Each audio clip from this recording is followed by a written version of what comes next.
¿Qué tal, mis queridos amigos invisibles de YouTube? Bienvenidas y bienvenidos a una nueva emisión de su canal Tesis de 0 a 100 TV. Como de costumbre, los invito a suscribirse si todavía no lo han hecho, haciendo clic sobre el botón rojo que aparece luego de los videos. También sería conveniente que activen las notificaciones haciendo clic sobre la campanita para que te lleguen oportunamente los avisos cada vez que produzcamos nuevo material por este medio. Muy bien, como pueden observar en pantalla, el video de hoy se titula Guía básica para análisis estadístico de datos, parte 1. Comencemos. Supongamos que hemos diseñado sin problema nuestro instrumento de recogida de datos.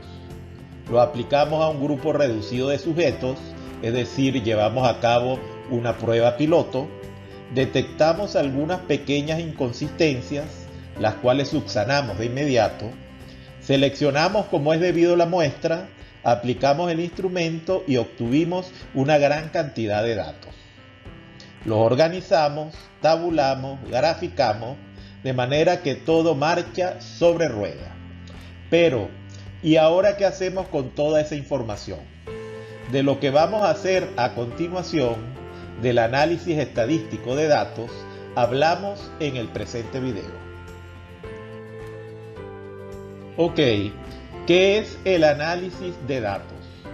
El análisis de datos es el proceso de examinarlos sistemáticamente con el propósito de resaltar aquella información que te sea de más utilidad. El análisis estadístico de datos es la base de la investigación científica. Realizar un análisis de datos completo con la información que has recopilado durante tu investigación te permitirá, entre otras cosas, determinar el impacto de tu trabajo, evaluar la calidad de la investigación y comunicar los resultados a grupos de interés. Muy bien, ¿y qué tipo de datos podemos recoger? En términos muy sencillos, hay dos tipos de datos que puedes recabar durante el proceso de elaboración de tu tesis o trabajo de investigación: los datos cuantitativos y cualitativos. Los datos cuantitativos son información numérica cuyo análisis involucra técnicas estadísticas. Por eso quizás sea más apropiado referirnos a análisis estadístico de datos. Y este será el tema central del presente video. En el otro extremo, el análisis de los datos cualitativos puede venir en muchas formas, incluyendo resaltar palabras clave, extraer ideas principales y elaborar conceptos. Veamos dos ejemplos a continuación. En el caso de datos cuantitativos, un ejemplo sería cuando administramos un cuestionario de satisfacción pidiéndoles a los participantes que califiquen su experiencia en una escala del 1 al 5. En el caso de datos cualitativos, un ejemplo sería si dirigieras un grupo de enfoque con los padres que participan en un determinado programa educativo para comprender las percepciones de sus representados. Aclaremos ahora qué es el análisis estadístico de datos. El análisis de la información numérica produce resultados a partir de datos. La interpretación de los datos a través del análisis es clave para comunicar los resultados a las partes interesadas. El tipo de análisis que utilices depende del diseño de la investigación, el tipo de variables que tienes y la distribución de los datos. En este video nos centraremos en los dos tipos de análisis estadístico de datos más utilizados: el descriptivo y el inferencial. Muy bien, el análisis descriptivo nos informa acerca de las cualidades básicas de los datos. El análisis descriptivo incluye estadígrafos, también conocidos como estadísticos, tales como el rango, el mínimo, el máximo y la frecuencia. También puede incluir medidas de tendencia central como la media, mediana, moda, desviación estándar y algunas otras que nos dicen acerca de la forma que tienen nuestros datos. Hay muchas maneras de describir los datos y podemos usar el análisis descriptivo para que nos indique cómo son esos datos. Veamos un ejemplo. Consideremos la muestra de datos que pueden observar en la esquina superior izquierda de su pantalla, que está formada por los valores 7, 7, 7, 7, 10, 10, 20, 20, 20 y 23. Para esta muestra de datos, el rango es la diferencia entre la puntuación máxima y la puntuación más baja. En nuestro caso sería 23 menos 7, por lo tanto el rango de esta muestra de datos sería igual a 16. En cuanto al mínimo y al máximo, no necesitan mayores explicaciones. El mínimo corresponde al valor más bajo dentro de la serie, que en el presente caso sería 7, y el máximo correspondería a la puntuación más alta en el mismo conjunto de datos, que para nuestro caso sería igual a 23. En cuanto a la frecuencia, esta representa el número de veces que se repite cada dato dentro de una serie. Por ejemplo, la frecuencia del valor 20 sería igual a 3 porque la cantidad 20 se repite 3 veces en la muestra de datos. En cuanto a las medidas de tendencia central, son básicamente 3 las más utilizadas.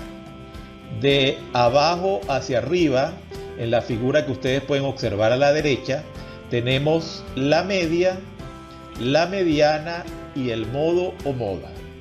La media se calcula sumando todos los valores de una muestra y dividiendo entre el tamaño de la muestra.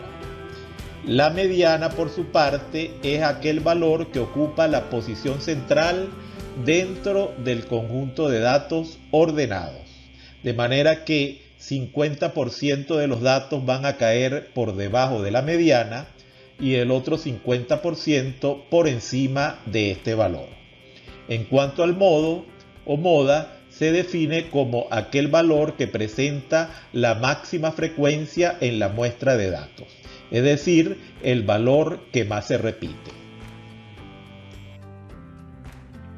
Por otro lado, las medidas de dispersión indican en términos generales qué tan alejadas o cercanas están las puntuaciones respecto de alguna de las medidas de tendencia central que analizamos en el caso anterior.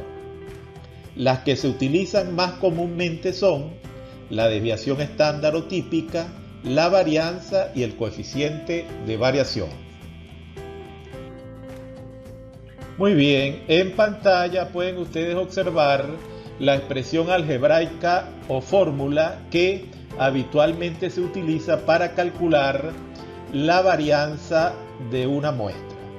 Suponiendo que tenemos una muestra de datos conformada por los valores x sub 1, x sub 2, x sub 3, etc. hasta x sub n, y que para esta muestra de datos hemos calculado previamente su media aritmética, que en este caso está designada con el símbolo x barra. En ese caso, la varianza de la muestra se determinaría haciendo la sumatoria desde igual 1 hasta n de los valores individuales x sub i, restándoles la media aritmética, todo esto elevado al cuadrado, y dividiendo entre n menos 1. En cuanto a la medida de dispersión conocida como desviación estándar o típica, lo primero que tenemos que decir es que se trata simplemente de la raíz cuadrada de la varianza. Es una medida de qué tan cerca o alejadas están las puntuaciones con respecto a su media. La desviación estándar nos dice que también la media representa el conjunto de los datos. Dicho de otra forma, la desviación estándar representa la cantidad promedio que una puntuación dada se desvía o se aleja de la puntuación media. Como pueden observar en la lámina, al final tienen la expresión matemática para calcular la desviación estándar o típica de una muestra, que como pueden observar es simplemente la raíz cuadrada de la expresión que apareció en la lámina anterior. Otra medida de dispersión que es importante conocer y manejar es el coeficiente de variación. Se trata simplemente de dividir la desviación estándar entre la media y multiplicar este cociente por 100. Expresa el grado de dispersión de los datos en forma de un porcentaje. Es útil para comparar la homogeneidad entre varios conjuntos de datos.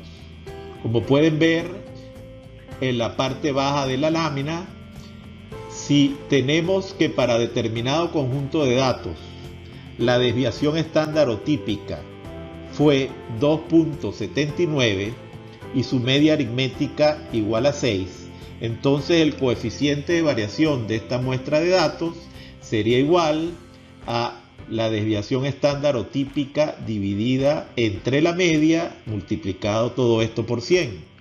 Es decir, que sería igual a 2.79 entre 6 por 100, lo que nos daría 46,5%.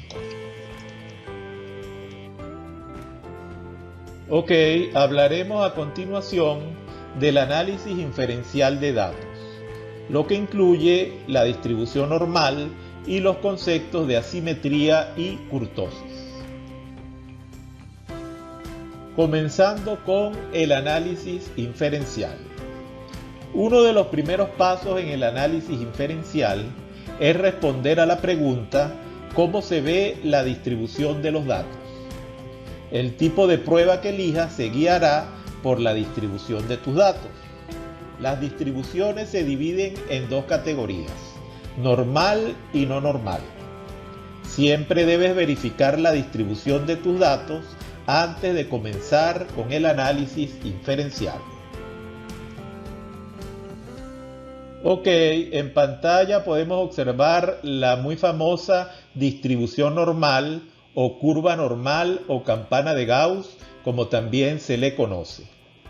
Destaca porque es una curva completamente simétrica, de manera que en la posición central coinciden las tres medidas de tendencia central que acabamos de mencionar, es decir, la media aritmética, la mediana y la moda.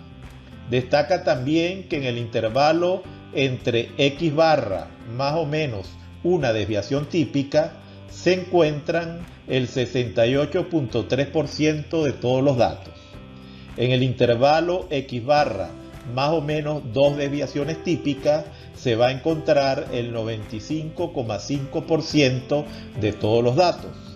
Y en el intervalo x barra más o menos tres desviaciones típicas se ubican el 99,7% de todos los datos. La imagen en la pantalla nos sirve para ilustrar el concepto de asimetría. Del lado izquierdo tenemos una distribución de datos que presenta lo que se conoce como asimetría negativa, es decir, que la cola de la izquierda en la distribución es más larga que la cola de la derecha. En este caso se cumple que la media x barra es menor que la mediana y la mediana a su vez es menor que la moda o modo. Por el lado contrario, en el caso de asimetría positiva, que es la imagen que tenemos a la derecha, la cola de la derecha es más larga que la cola de la izquierda en la distribución y se cumple que la moda o modo es menor que la mediana y a su vez la mediana es menor que la media aritmética. En cuanto al concepto de kurtosis, este se refiere al grado de apuntamiento de la curva que representa el conjunto de datos. Mientras más puntiaguda es la curva, decimos que presenta un mayor valor de kurtosis. Como pueden ver en la parte superior de la lámina, el coeficiente de kurtosis se calcula haciendo la sumatoria desde igual 1 hasta n de las puntuaciones x sub i menos la media elevada a la cuarta potencia, dividido entre el tamaño de la muestra, que es n, por la desviación estándar elevada a la cuarta potencia menos 3. Este coeficiente de kurtosis puede ser positivo para las curvas que presentan un elevado grado de apuntamiento, que son conocidas como curvas leptocúrticas, que sería el caso a la izquierda en la imagen inferior. Por otro lado, las curvas que tienden a ser más bien achatadas, que tienen un coeficiente de kurtosis menor que 0, se conocen como platicúrticas, y las que están en el intermedio de las dos son conocidas como curvas mesocúrticas, donde su coeficiente de kurtosis es cercano a 0. Muy bien, hemos llegado al final. ¿Qué tal te ha parecido este primer video acerca del análisis estadístico de los datos? Te recomiendo que tengas muy presente estos conceptos básicos, porque los vas a necesitar a la hora de analizar tus propios resultados de tesis. Déjame tus comentarios luego del video. Estaré esperando para leerlos. Y como de costumbre, te invito a que te suscribas si todavía no lo has hecho, haciendo clic sobre el botón rojo que aparece luego de los videos, y también a que actives las notificaciones haciendo clic sobre la campanita para que te lleguen oportunamente los avisos cada vez que produzcamos un nuevo episodio por este medio. No siendo más por los momentos, te invito a que nos encontremos en el próximo video.